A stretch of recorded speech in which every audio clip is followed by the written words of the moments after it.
Actes des Apôtres, chapitre 23. Paul, les regards fixés sur le Sanhédrin, dit homme, frère.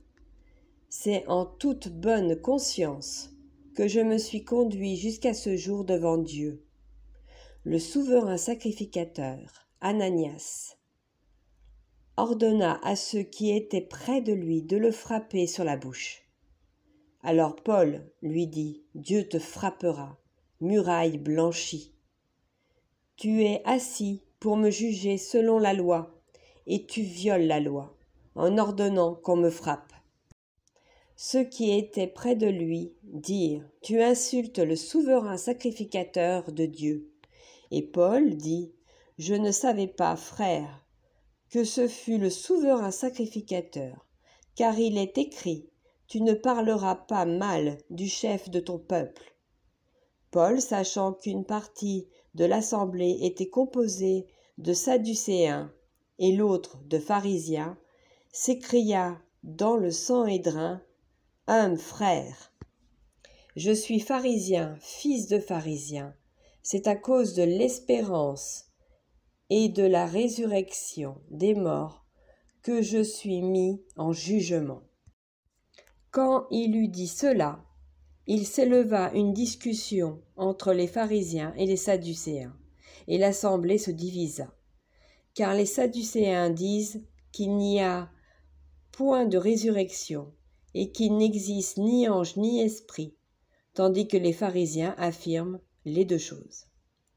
Il y eut une grande clameur, et quelques scribes du parti des pharisiens, s'étant levés, engagèrent un vif débat, et dirent, « Nous ne trouvons aucun mal en cet homme. Peut-être un esprit ou un ange lui a-t-il parlé. » Comme la discorde allait croissant, le tribun, craignant que Paul ne fût mis en pièces par ses gens, fit descendre les soldats pour l'enlever du milieu d'eux et le conduire à la forteresse.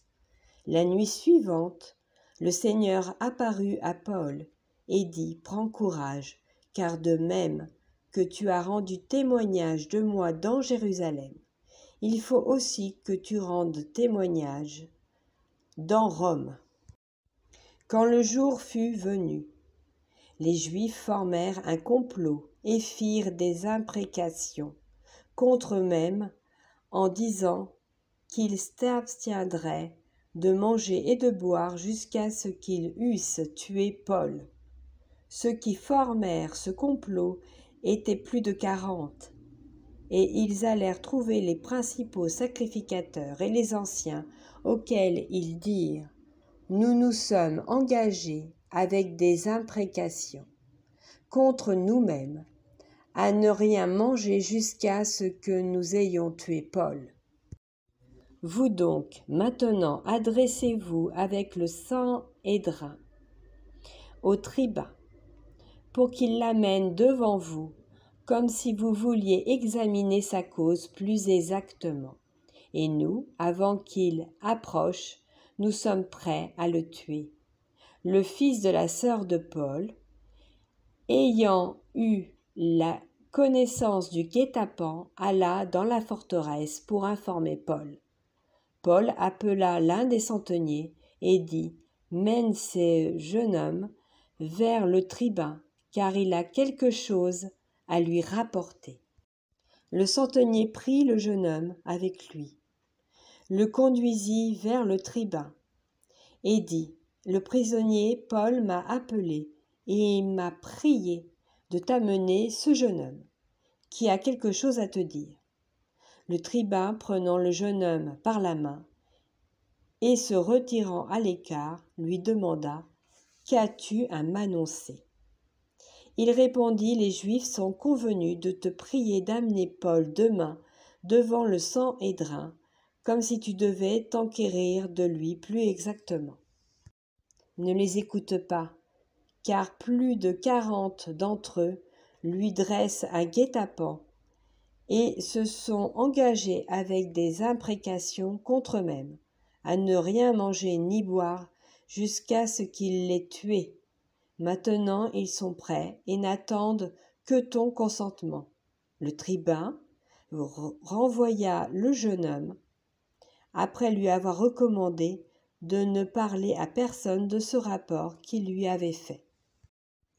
Ensuite, il appela 2 des centeniers et dit : « Tenez prêt, dès la 3e heure de la nuit, 200 soldats, 70 cavaliers et 200 archers pour aller jusqu'à Césarée. Qu'il y ait aussi des montures pour Paul, afin qu'on le mène sain et sauf au gouverneur Félix. » Il écrivit une lettre ainsi conçue.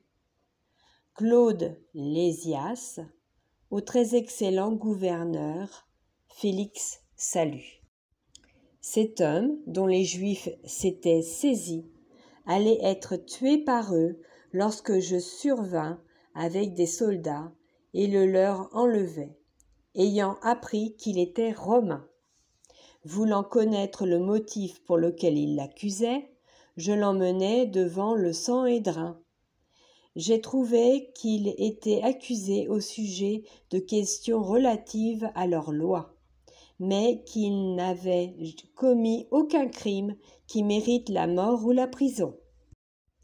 Informé que les Juifs lui dressaient des embûches, je te l'ai aussitôt envoyé en faisant savoir à ses accusateurs qu'ils eussent à s'adresser eux-mêmes à toi, à Dieu.